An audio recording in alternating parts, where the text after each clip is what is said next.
છે ને પુણ્ય છે ત્યાં સૌ કરે પોષણ. વ્યોમ ઘટતા જીવ તમારે હળદુતા શોષણ. જે સુરું થયું છે જીવનું દેશથી જીવન. મુક્તિ સુખના દિલ ઠારક પદ સુનાવી દે. તું મને ભગવાન એ માર્ગે ચડાવી દે. જ્યાં રહે છે તું મને જ્ઞાન આપી દે.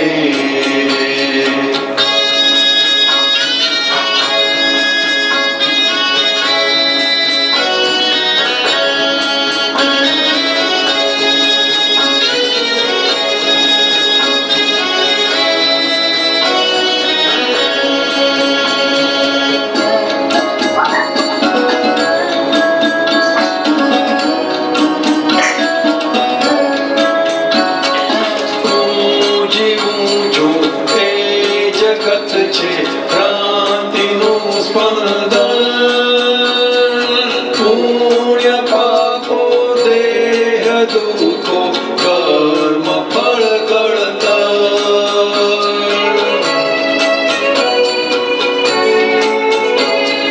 હું જીવું છું એ જગત છે ક્રાંતિનું સ્પંદન. પુણ્ય પાપો દેહ દુઃખો કર્મ ફળ ગળતર. આ બધી જંજાળમાંથી તું છોડાવી દે. જ્યાં વસે છે તું મને ત્યાં સ્થાન આપી દે. તું મને ભગવાન એ માર્ગે ચડાવી દે. જ્યાં રહે છે તું મને દાન આપી દે.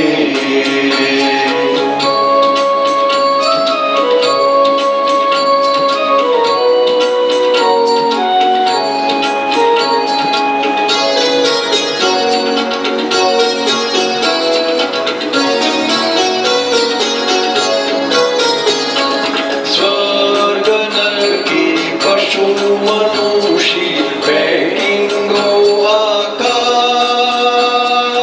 આ બધામાં ભિન્ન છે જે મૂળ નિરાકાર.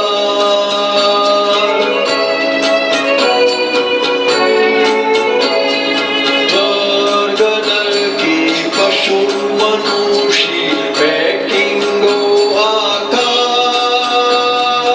આ બધામાં ભિન્ન છે જે મૂળ નિરાકાર.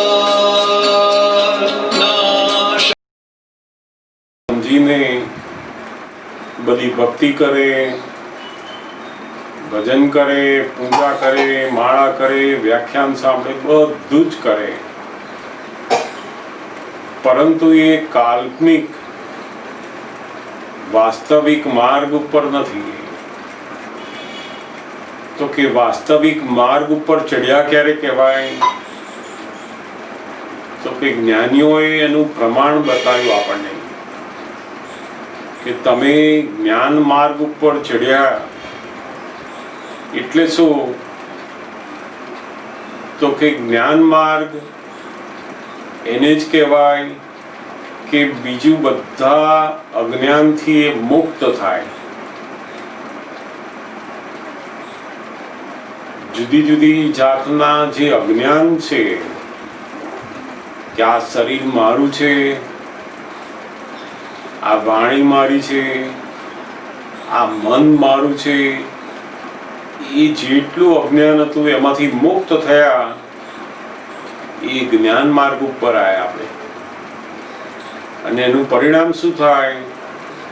તો કે જ્ઞાન માર્ગ ઉપર આવેલાને પોતાની ભૂલો દેખાતી શરૂ થાય છે.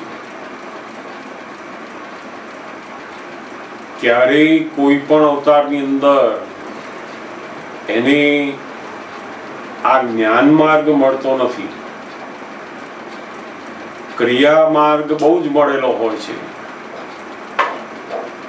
વૈષ્ણવની અંદર જન્મ થયો હોય તો એ વૈષ્ણવની ક્રિયાઓની અંદર પડે, જૈન થયો હોય તો જૈનની ક્રિયાઓમાં પડે,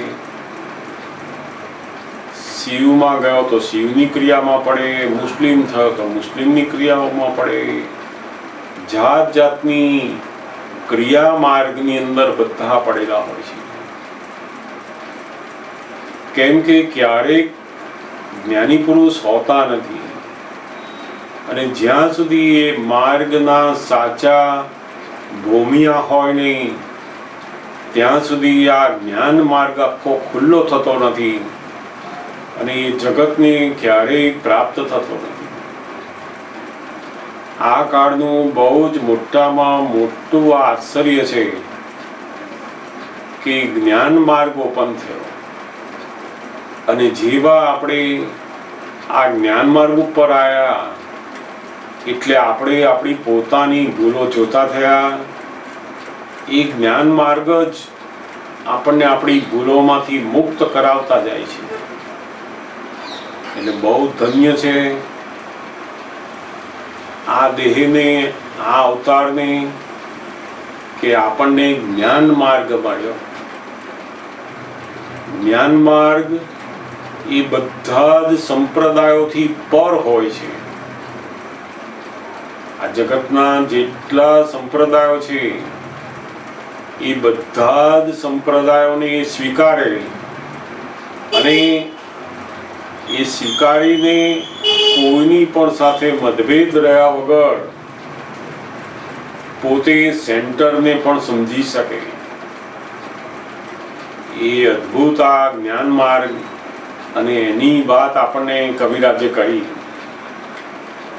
ભગવાને પ્રાર્થના કરી કે એવા જ્ઞાન માર્ગ ઉપર અમને ચડાવી દે એકવાર.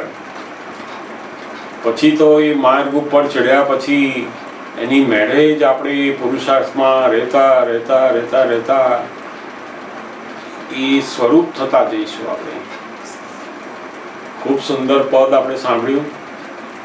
તમારામાંથી કોઈ પણ મહાત્માને કોઈ પ્રશ્ન હોય તો આપણે જરૂરથી એની વાત કરીએ. તો મુક્ત મને તમે જરૂરથી પ્રશ્નો પૂછી શકો.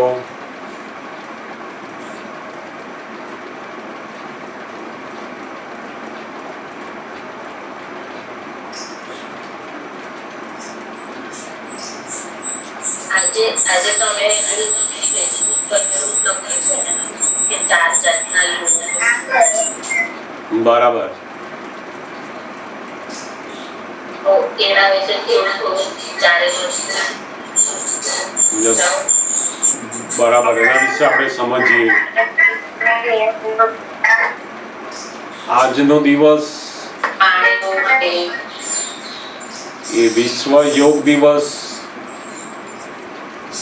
અને એમાં દાદા ભગવાને આ યોગ માટે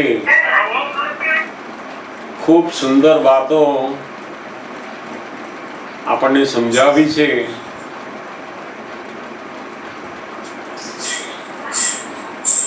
યોગ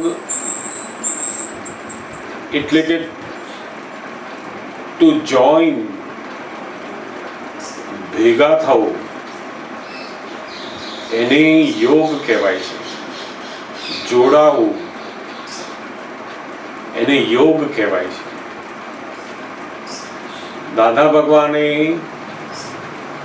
એવા 4 યોગ બતાવ્યા છે. મોટા ભાગે આપણે જે યોગ જાણીએ છીએ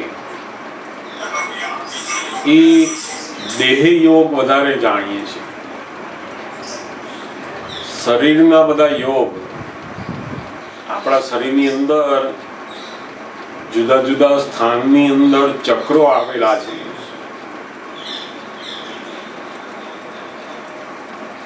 એ બધા ચક્રો ઉપર ધ્યાન કરવું, જુદી જુદી જાતના આસનો કરવા, આ બધું જે છે એ પણ દેહ યોગ છે. આ બધા એનાથી આખું શરીર એકદમ સુંદર બને, અધ્યાત્મની અંદર જવા માટે સહાયક થાય. વાસ્તવમાં આ જે બધા યોગ છે, દેહ યોગ હોય તો એ યોગ પાછળનું મુખ્ય લક્ષ્યાંક શું છે? તો કે એના પાછળનો મુખ્ય આશય એ આત્મજ્ઞાન પામવા માટેનું છે. અધ્યાત્મની અંદર આપણે ખૂબ સરસ પ્રગતિ કરી શકીએ, બધી સાધના કરી શકીએ, એના માટે આ શરીરના આસનો, પ્રાણાયામ, એ બધા યોગ છે. એ બધા યોગ એ દેહ યોગ કહેવાય છે. એટલે એનાથી શરીર બહુ સરસ રહે. શરીરના પ્રકૃતિના જે ત્રણેય ગુણો છે, વાત, પિત્ત અને કફ, એ ત્રણેય ગુણોનું એકદમ પ્રમાણતા રાખે, એનું એવી સમાનતા રાખે કે જેથી કરીને એની શારીરિક પ્રકૃતિ જે છે એ અધ્યાત્મ માટે ખૂબ સુંદર કામ લાગે. પણ આજના સમયની અંદર આપણે જોઈએ તો મોટા ભાગે આ યોગનો ઉપયોગ શું છે? તો કે શરીરના રોગો દૂર કરવા માટેનું ધ્યાન છે. ફલાણો યોગ કરો, ફલાણું પ્રાણાયામ કરો, ફલાણા આસન કરો તો તમને આ રોગ ના થાય, આ રોગ ના થાય, આ રોગ ના થાય. બસ એનાથી આગળ જો જવાનું જે છે એ બાકી રહી જાય છે. વાસ્તવમાં આ જે દેહ યોગ છે એ આસન પ્રાણાયામ કરતા કરતા કરતા તમારે અધ્યાત્મ તરફ જવા માટે છે. પણ એ તો બાકી જ રહી જાય છે. કારણ કે આ કાળની અંદર જે શરીરના બંધારણો હોવા જોઈએ, જે નોર્માલિટી હોવી જોઈએ, બધી રહેતી નથી. અને એના કારણે પોતાના શારીરિક રોગો ઉત્પન્ન થઈ જાય અને એમાં પછી આસન, પ્રાણાયામ, આ બધા યોગ આસનો છે એ એમાં કામ લે છે. એટલે આ દેહ યોગ થયો.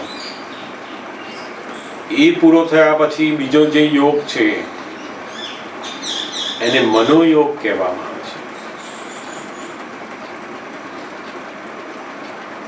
કોઈ પણ મંત્રનું ધ્યાન કરવું, મનની અંદર ખાલી એનું ધ્યાન કર્યા કરવું, મેડિટેશન કરવા જાત જાતના, કોઈ મંત્રનું, કોઈ ગુરુનું, કોઈ વસ્તુનું એ ધ્યાન કર્યા કરવું, એને આખો મનોયોગ કહેવામાં આવે છે. એ પણ મનોયોગ કેવો છે? તો કે એની મનને કોન્સન્ટ્રેશન વધારવા માટે કામ લાગે છે. મન એકાગ્ર થાય કોઈ જગ્યાએ અને એ કરતા કરતા કરતા કરતા એનું ચિત્ત એકદમ સારું થાય કે જેથી એ અધ્યાત્મની બધી વસ્તુને ગ્રહણ કરી શકે. અને બીજું, આ સંસારના જે પણ બધી પરિસ્થિતિઓ આવતી હોય એ બધી પરિસ્થિતિઓની અંદર એની મનની નિર્બળતા ઉત્પન્ન થાય નહીં. એટલે એ બીજો યોગ છે, મનોયોગ છે. અને ત્રીજો યોગ જે છે એ વાણી યોગ, એટલે કે જપ કરવાનો. જેમ કોઈ માણસ કોઈ ધૂન બોલતો હોય, કોઈ ભગવાનના જાપ કરતો હોય, કોઈ હનુમાનજીના જાપ કરતા હોય, માતાજીના જાપ કરતા હોય, 1 લાખ મંત્ર બોલતા હોય, ગાયત્રી મંત્ર બોલતા હોય, આ બધું જે છે એ બધો વાણી યોગ છે. આ વકીલો બોલે છે એ વાણી યોગ છે. આ બધા વક્તાઓ બોલે છે એ વાણી યોગ છે.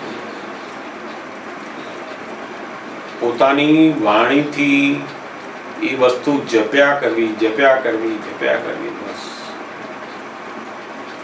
એ પણ શું છે તો કે મનને મજબૂત બનાવવા માટેનું સાધન છે. એ વાણી યોગ છે.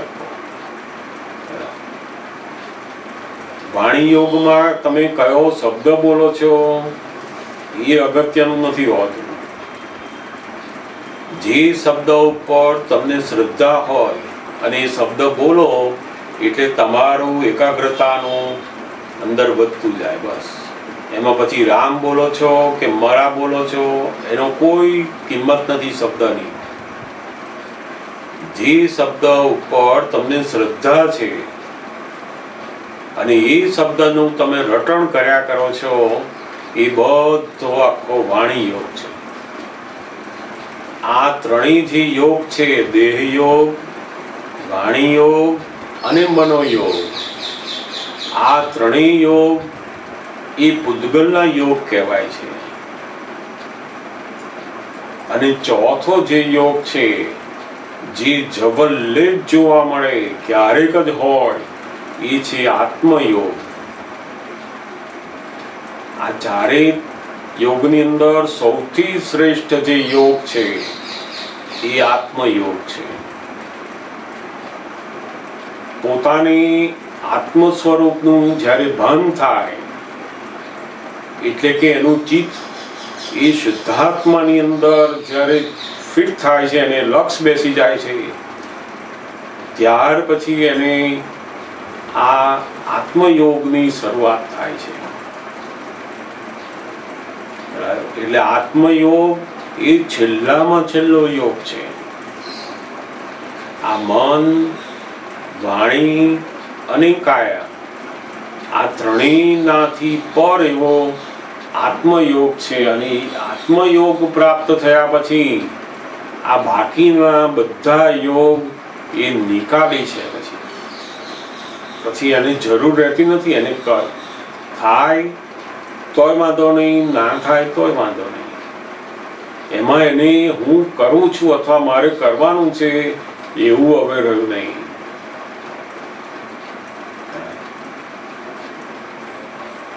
શરીરના જેટલા પણ યોગ છે એ માત્ર શરીર તંદુરસ્ત રાખવા માટે જ છે એવું નથી.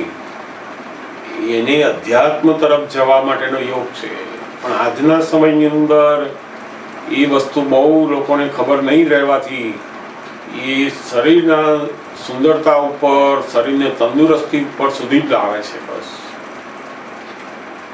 વાસ્તવમાં એને આત્મા તરફ જવાય, અધ્યાત્મ તરફ જવાય એના માટે છે. પણ આજના સમયમાં મોટા ભાગે આપણે જોઈએ તો એવું જોવા મળતું નથી બહુ. અને આ ચોથો જે યોગ છે આત્મયોગ, એ જો પ્રાપ્ત થયો તો આપણો મોક્ષ જ થઈ જાય. પછી આપણા શરીર સાથે અહીંયા મોક્ષનો અનુભવ આપણે કરી શકીએ. એટલે આત્મયોગ એ સૌથી શ્રેષ્ઠમાં શ્રેષ્ઠ યોગ છે.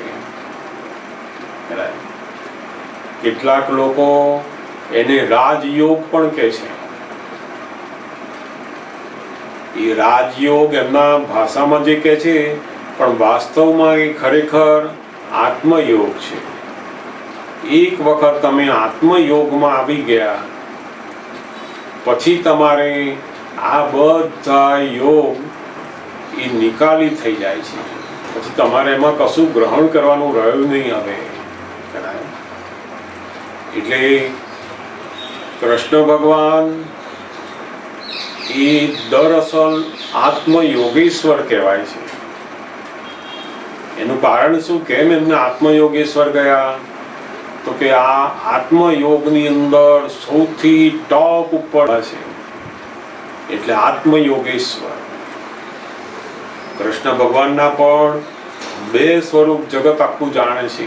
એક બાળ સ્વરૂપ છે એમનું, જે બધી લીલાઓ કરે છે માખણ ખાય છે, એવા બધા સ્વરૂપ છે, ભક્તિ સ્વરૂપો એમના. અને બીજું જે સ્વરૂપ છે ગીતાની અંદર જે બતાવ્યું છે એ જે ભગવાનનું સ્વરૂપ છે, કૃષ્ણ ભગવાનનું, એ આત્મયોગેશ્વર કૃષ્ણ ભગવાનનું છે. અને એ જ્યારે આપણને સમજમાં આવે ત્યારે આપણે વાસ્તવમાં કૃષ્ણ ભગવાનને અને એમની ગીતાને સમજ્યા કહેવાય છે. એટલે આ ચારે ચાર યોગની અંદર આપણે બધા જ મહાત્માઓને આત્મયોગની અંદર આવી ગયા. બહુ જ મોટો યોગ મળ્યો છે આપણને, આત્મયોગ. છેલ્લામાં છેલ્લો જે યોગ હતો એ આપણને પ્રાપ્ત થઈ ગયો છે. હવે આપણે એ યોગની અંદર જેટલો સમય રહ્યા એટલો સમય આપણે યોગેશ્વર તરફ જતા જઈશું. આપણને અત્યારે યોગની શરૂઆત થઈ, એમ કરતા કરતા કરતા કરતા એની પૂર્ણાહુતિ બાજુ જઈશું. પછી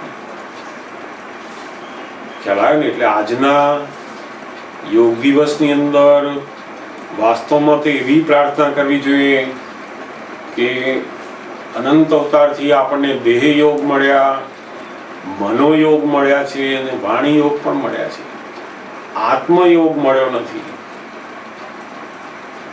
એટલે મૂળથી પ્રાર્થના એવી કરવી જોઈએ કે મને કોઈ એવા આત્મયોગી પુરુષ મળે અને મારી અંદર પણ આત્મયોગની શરૂઆત થાય.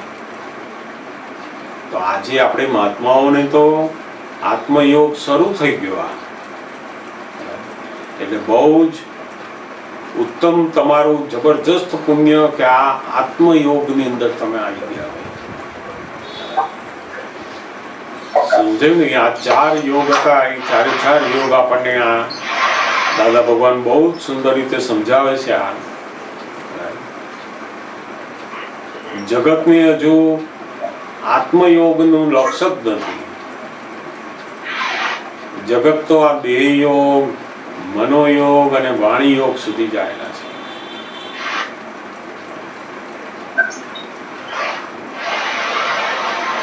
સમજાયું ને?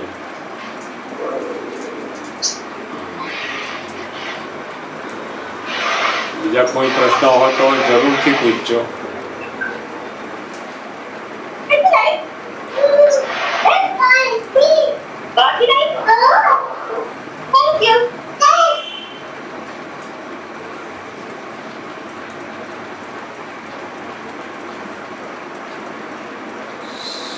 શું કે છે મહાત્મા? બોલો મહેશભાઈ. મહાત્મા મહેશભાઈ, જય સચ્ચિદાનંદ. શું બોલો? કઈ વાતચીત કરવા છે? હા બોલો.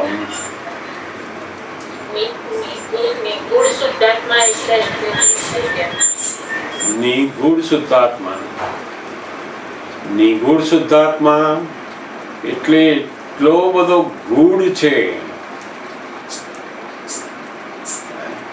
આપણે નથી, અમુક વસ્તુ બહુ ગૂઢ હોય, જલ્દી ખબર પડે જ નહીં કોઈને.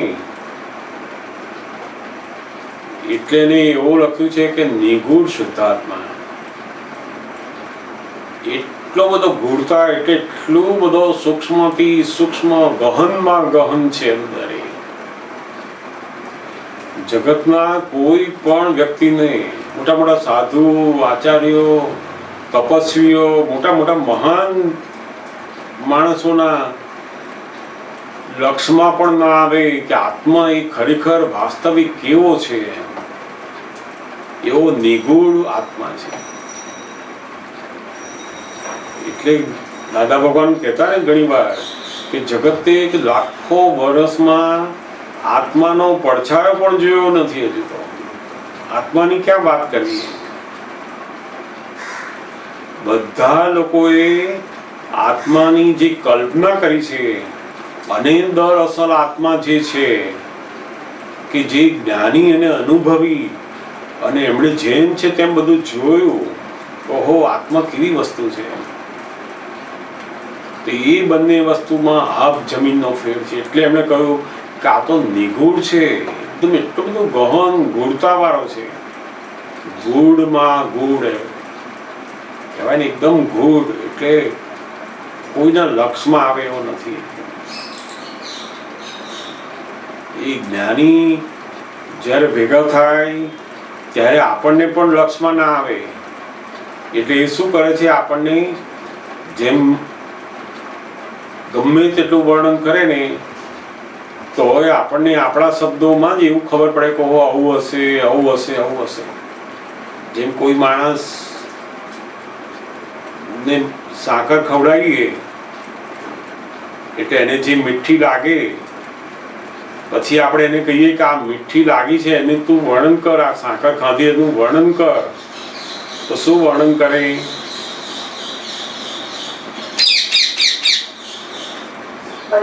એને જે મીઠી લાગી, એટલે મીઠી એટલે શું આપણે એને પૂછીએ તો શું કે એવું કે ભાઈ આના જેવું છે, આના જેવું છે, ફલાણું ખાઈએ એના જેવું છે, એવું જ કે ને આપણને. પણ સાકર ગળી છે, અને ગળી એટલે શું એ ક્યારે ખબર પડે તો કે મોઢામાં મૂકીએ ને ત્યારે જ ખબર પડે. એટલે નિગૂઢ છે એવું. ગળપણ એટલે શું એ તમે વર્ણન કેવી રીતના કરી શકો? એટલે જ્યારે તમે વર્ણન કરો ત્યારે તમે સિમિલી આપી શકો. ગળપણ એ શું છે તમે કહી શકો નહીં. તમે સિમિલી આપી શકો કે ફલાણા જેવું લાગે, આના જેવું લાગે, આવી મીઠાઈ જેવું લાગે, એનાથી આટલું વધારે મીઠું લાગે, એવું બધું વર્ણન કરી શકો. પણ વાસ્તવમાં ગળપણ એટલે શું એ તમે કોઈને કહી શકો નહીં. એટલે નિગૂઢ કહેવાય. તો એવું આત્માનું સ્વરૂપ નિગૂઢ છે. એટલે જ્ઞાની પુરુષ શું કરે છે તો કે પહેલા આપણને મોઢાની અંદર આપણી સાંકળ મૂકી દે છે. એટલે તમે જાતે એનો અનુભવ કરો છો, તમને ફિટ થઈ જાય છે. ઓહો હો, ગળપણ એટલે શું, હવે ફિટ થઈ ગયું. કદાચ તમે એ ગળપણ વિશેના સિમિલી આપવામાં તમને ના પણ આવડે, પણ છતાંય તમને અનુભવ થઈ ગયો છે એ ગળપણનો. સમજાય ને? ગળપણ છે નિગૂઢ છે. એ તમે અનુભવી શકો, એનું વર્ણન ના કરી શકો. એટલું બધું ગૂઢ છે. એટલે લોકો કહે ને હું આ કરવાથી આત્મા પ્રાપ્ત થઈ જાય, આમ કરું તો આમ થઈ જાય. અરે એટલો બધો નિગૂઢ છે, એવું કરવાથી કશું મળે એવું નથી એમાં.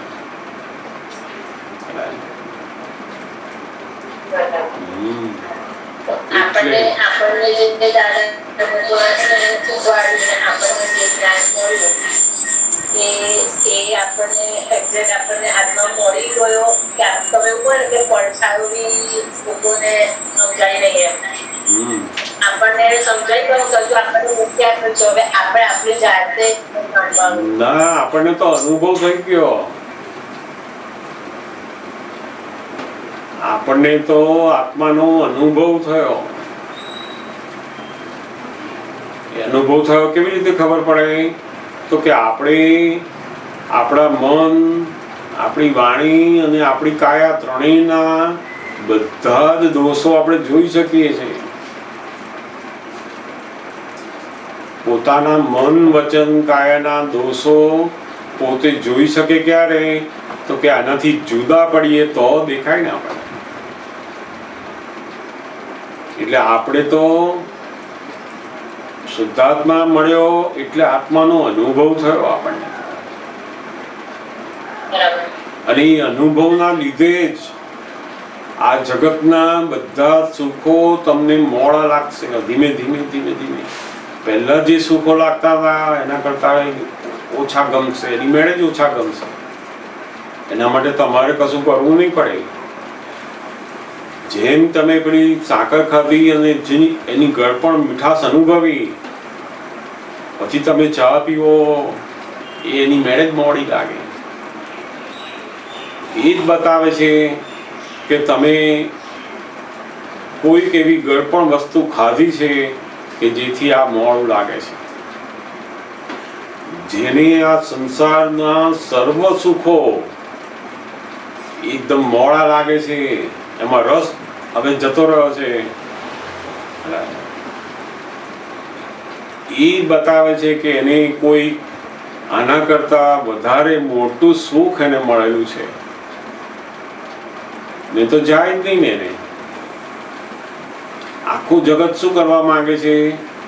તો કે આ બધું છોડી દો તો તમને આત્માનો અનુભવ થાય, પરમાત્માનો અનુભવ થાય. જ્યારે દાદા ભગવાન એવું કહે છે કે પરમાત્માનો અનુભવ કરી લો તો આ બધું આપમેળે છૂટી જશે, છોડવાની જ જરૂર નહીં. સમજાયું ને? આખું જગત છોડવામાં પડ્યું છે કે આ છોડીએ તો આપણને આત્માનો અનુભવ થાય, પરમાત્માનો અનુભવ થાય. હવે કેટલી વસ્તુ છોડવાની અને છૂટે એવી છે ખરી? એ આ કાળની અંદર કઈ વસ્તુ છૂટે એવી છે? તો કે આ કાળમાં તો બિલકુલ છૂટે એવું નથી આ બધું. એટલે જ દાદા ભગવાને કહ્યું ને કે અમે શું કરીએ છીએ, આ બધું તમને છોડવાની બધી માથાકૂટ હતી બધી મૂકી દઈ અને તમને આત્માનું સુખ અમે ચખાડી દઈએ છીએ. અને જેવું તમે પરમાત્માનો અનુભવ કરો છો એટલે જગત એની મેળે જ છૂટી જાય છે, તમારે છોડવાનું રહેતું નથી પછી. સમજાયું ને? એટલે જ્યાં સુધી જ્ઞાની મળ્યા નથી, એવા અનુભવી વિજ્ઞાની પુરુષ મળ્યા નથી, ત્યાં સુધી આ અનુભવ થવો આપણો બહુ અઘરો છે. કારણ કે આપણને આપણી કલ્પનાથી, દરેક જણ પોતપોતાની કલ્પનાથી આત્માનું બધું જાણે છે. જેમ ગીતામાં કહ્યું ને કે આત્મા કેવો છે, તો કે ભાઈ આત્મા તો અગ્નિથી બળાય નહીં એવો છે, વાયુ એને કશું કરી શકે નહીં, પાણી એને ભીંજવી શકે નહીં. આવા બધા ગુણો બતાવ્યા એની અંદર. તો દાદા ભગવાન કહે આ કાળની અંદર તો ઘડિયાળે એવા આવે છે, વોટરપ્રૂફ, શોક પ્રૂફ. એ તો ઘડિયાળ આવે છે તો લોકોને થાય કે આ ઘડિયાળ જેવો હશે, કે એવું નથી એમ. એટલે દાદા ભગવાન કહ્યું એ તો જ્ઞાનીએ જોયેલો છે આત્મા કે કેવો છે. અને એ જ્ઞાની પાસે તમે જાણો ત્યારે તમને અનુભવ થાય કે ઓહો, આત્મા તો અદ્ભુત છે. આખા દુનિયાની મોટામાં મોટી અજાયબી એ આત્મા છે. બસ જો આત્મા ના હોય તો કશું જ નહીં. આ શરીરની કિંમત, આ વિશ્વની કિંમત, આ બધા જ પ્રાણીઓના શરીર હોય, પક્ષીઓના શરીર હોય, માણસોના શરીર હોય, બધા એની અંદર કિંમત શું છે? તો કે આત્મતત્વની. જેવું આત્મતત્વ અંદરથી જતું રહ્યું કે જે લોકો એમ કહેતા હતા કે તારા વગર મને ગમે નહીં, એ લોકો જ કહે કે હવે ભાઈ આને લઈ જાઓ. કે જે માણસો એક અડધો કલાક એને છોડે નહીં, એ જ માણસો હવે એને કહે કે હવે મારે જરૂર નથી, લઈ જવાની. શરીર તો બધું જ એમનું એમ છે, દેખાવ એમનો એમ છે, બધું છે, પણ શું થયું કે પેલું આત્મતત્વ હતું એ જતું રહ્યું. અને આત્મતત્વના લીધે જે રમણીયતા હતી આખી શરીરની એ બધી ખલાસ થઈ ગઈ. એટલે આખી કિંમત શું છે આ વર્લ્ડની અંદર? તો કે આ જે તત્વ છે આત્મતત્વ, એની જ કિંમત છે. એટલે તો આખા વર્લ્ડના વૈજ્ઞાનિકો પણ આ જ શોધી રહ્યા છે કે એવું શું છે, આ શું છે એવું જેને લાઈવ છે એ ખરેખર શું છે એને શોધવું છે. અને એ આ ફિઝિકલ વસ્તુ એવી છે નહીં કે શોધી શકાય. ઇન્દ્રિયોથી, વસ્તુઓથી, માઇક્રોસ્કોપથી, કસાયથી, કોઈ સાધનથી આ શોધી શકાય એવી વસ્તુ. એટલે એને નિગૂઢ કહ્યું છે. નહીં તો આ બધા વૈજ્ઞાનિકો બધું શોધી નાખે ક્યારનું. એ લોકો તો કેટલું બધું કર્યું કે એવું બનાવો કે અહીંથી આત્મા જાય તો જઈ શકે નહીં. આપણે એને જોઈ શકીએ, એના કેમેરા મૂકો, શું જાય છે આવે, પણ એમાં આવે નહીં ને. નિગૂઢ જ્ઞાનીઓ એકલા જ એને સમજી શકે છે.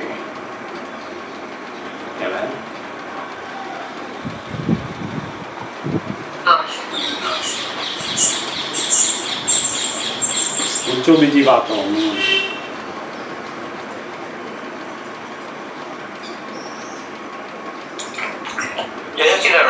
જય સચ્ચિદાનંદ. આપણે આપણા આત્માના ગુણોની વાત કરી, એમાં આત્માના ગુણમાં કલ્પ શક્તિ, બરાબર, ચિંતન શક્તિ, ચિંતન શક્તિ, બરાબર. અને એ બંને એક જ કે જુદી? નહીં, એ બંને એક જ કહેવાય, પણ જ્યાં સુધી એને આત્માનું ભાન થયું નથી ત્યાં સુધી બધી એની કલ્પ શક્તિ કહેવાય. એની કલ્પ શક્તિ એટલે કે કલ્પના કરે, બધી જાત જાતની કલ્પના કરે કે આત્મા આવો છે, આત્મા આવો છે, આત્મા આવો છે, એવી કલ્પના થાય ત્યાં સુધી. ચિંતન એનાથી ના થાય. આત્મા જાણ્યા પછી એનું ચિંતન શરૂ થાય છે. આ જે ચિંતન શબ્દ છે એ આત્મા જાણ્યા પછી આપણે હવે એના ગુણો આપણા લક્ષમાં બેસી ગયા બરાબર, અને હવે આપણે જ્યારે ચરણવિધિ બોલીએ છીએ અથવા તો એ ગુણોની જે ભજના કરીએ છીએ, ચિંતન શરૂ થયું.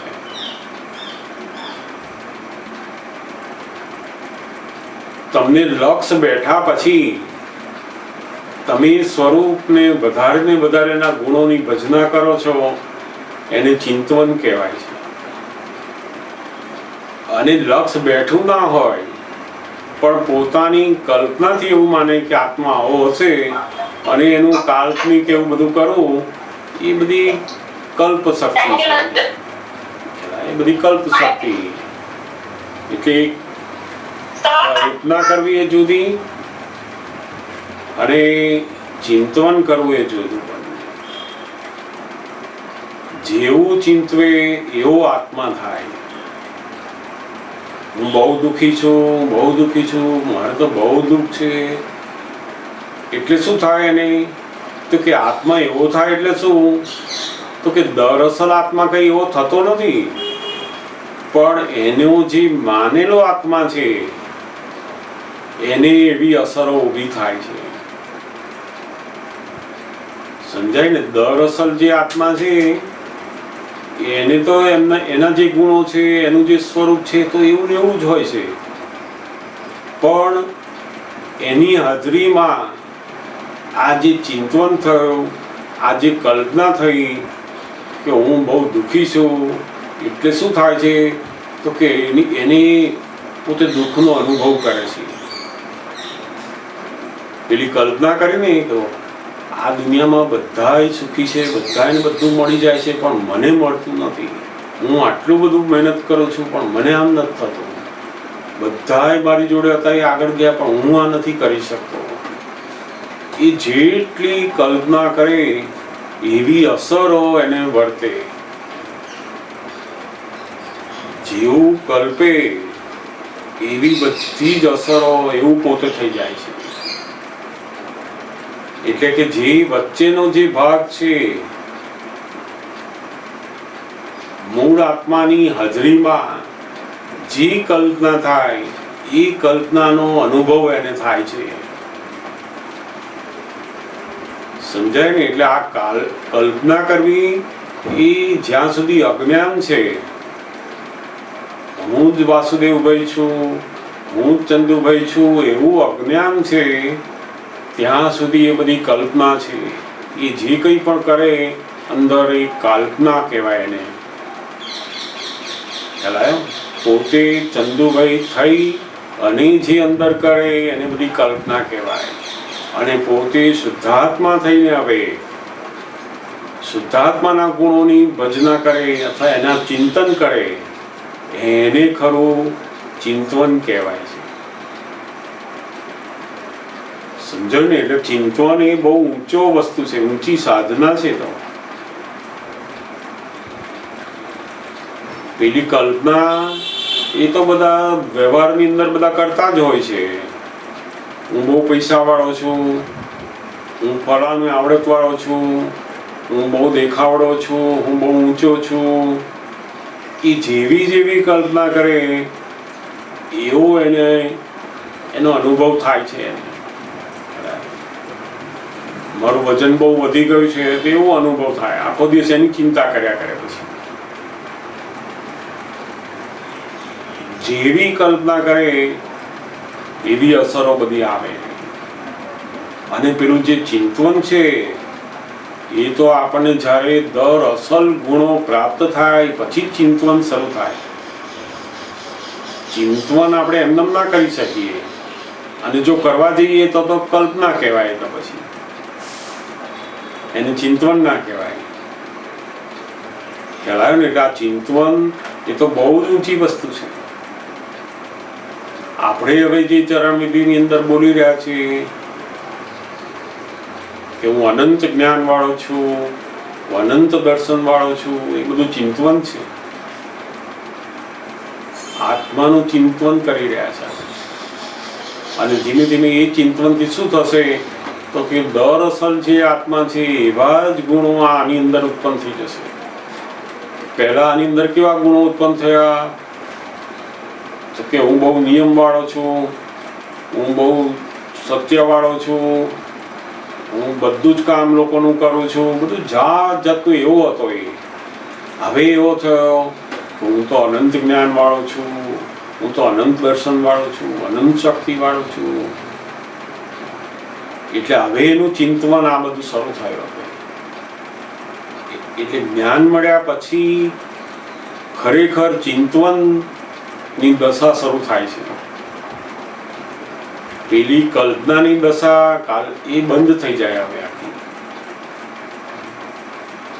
એટલે આ બંને શબ્દો ની અંદર ડિફરન્સ છે. અને આ ચિંતવન એ લક્ષ બેઠા પછી કામ લાગે છે. સમજાયું ને?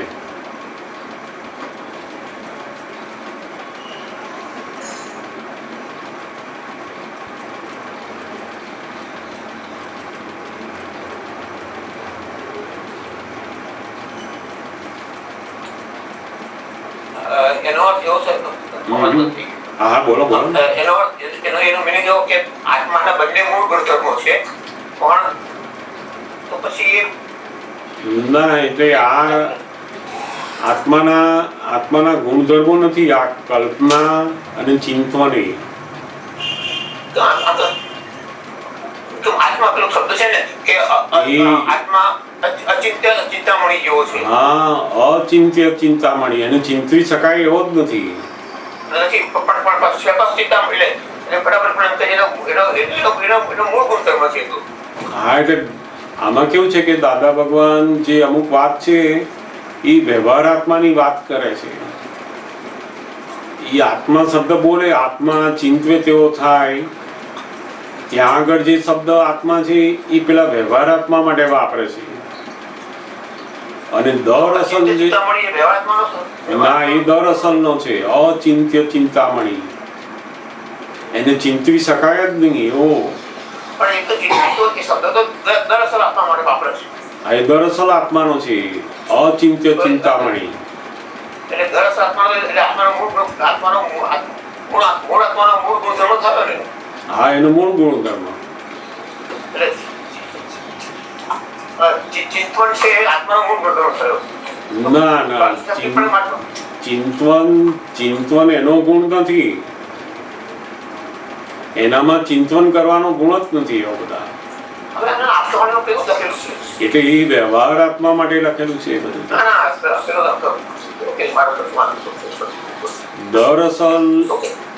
દરઅસલ જે આત્મા છે એ અચિંત્ય ચિંતામણી. એને કોઈ દિવસ ચિંતન કરી શકાય જ નહીં એવું.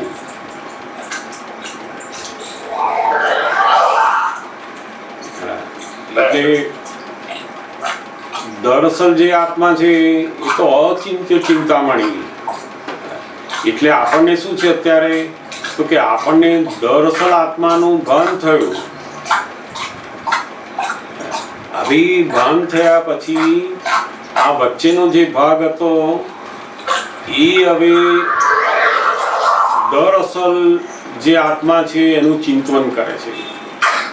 પહેલા એ પૂતગલનું ચિંતન કરતો હતો એટલે અહંકાર થઈ ગયો. હવે દરઅસલ આત્માનું ચિંતન કરે છે એટલે એના જેવો થઈ જશે. પછી ચિંતન કરનારો જે ભાગ છે એ મિશ્ર ચેતન વાળો ભાગ છે, દરઅસલ ચેતન નહીં. જે પહેલા એવું બોલતા હતો કે હું વાસુદેવભાઈ છું, હું ડૉક્ટર છું, હું આનો હસબન્ડ છું, આનો વાઈફ છું, બધા જે બધું બોલતો હતો એ જ હવે હું શુદ્ધાત્મા છું, અનંત જ્ઞાનવાળો છું, અનંત દર્શનવાળો છું, એ એવું બોલવા માંડ્યો. બંનેની અંદર પેલો જે હું છે દરઅસલ હું એ તો અચિંત્ય ચિંતામણી, એને તો કોઈ ચિંતવી શકે જ નહીં. પણ વચ્ચેનો જે ભાગ છે એની ચિંતવન છે આ. ના પણ જો તો પછી અચિંત્ય ચિંતામણીનો મિનિંગ શું બને? એને કોઈ દિવસ ચિંતવી શકાય નહીં. નહીં પણ અચિંત્ય એટલે ચિંતી ન શકતી. હા ચિંતવન ચિંતામણી એ તમે જેવું જેવી તમે ચિંતન કરો એવો થઈ જાય. હા એવો થઈ જાય, એવો નહીં, એવો થઈ જાય. પણ એ કોણ થાય? ના પણ એ કોણ થાય? આપણે આત્માનો મૂળ કરતો આત્મા પોતે અચિંત્ય કોના માટે શબ્દ વાપર્યો છે? આત્મા માટે. એ આત્મા માટે. અને જે પેલું જે મૂળ આત્મા અચિંત્ય અને પેલો જે ચિંતામણી છે એ વચ્ચેનો જે ભાગ છે એના માટે.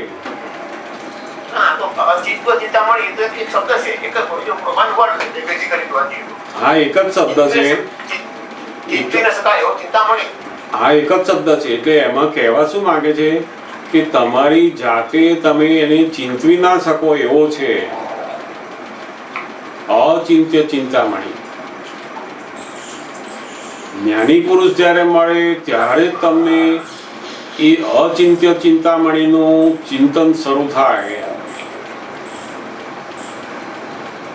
એ અચિંત્ય ચિંતામણી જે શબ્દ છે એક જ છે, પણ એ શબ્દ કહેવા એ માંગે છે કે તમે ગમે તેટલું આત્માનું ચિંતન કરો કે આવો હશે આવો હશે આવો હશે, પણ એનું ચિંતન થઈ શકે નહીં. એ તો જ્યારે આપણને જ્ઞાની મળે અને એ જ્યારે લક્ષ બેસાડે છે ત્યારે તમારું પેલું ચિંતન શરૂ થાય છે. પણ એ ચિંતન એ કંઈ દરઅસલ આત્મા કરતો નથી, એનો ગુણ જ નથી. એવું તો બધા આત્મા પોતે તો અનંત જ્ઞાન વાળો, અનંત દર્શન વાળો સંપૂર્ણ છે. તો એને તો આવું ચિંતન કરવાનું રહ્યું જ નથી. એ તો પૂરેપૂરું છે. આ તો જેની પાસે ગુણ નથી એ ચિંતન કરે છે. હવે ચિંતન કોણ કરે? જેની પાસે ના હોય એ. જેની પાસે ભરપૂર ગુણો પડેલા છે એ તો બિલકુલ આવું ચિંતન કરવાનું જ રહ્યું નહીં ને. તો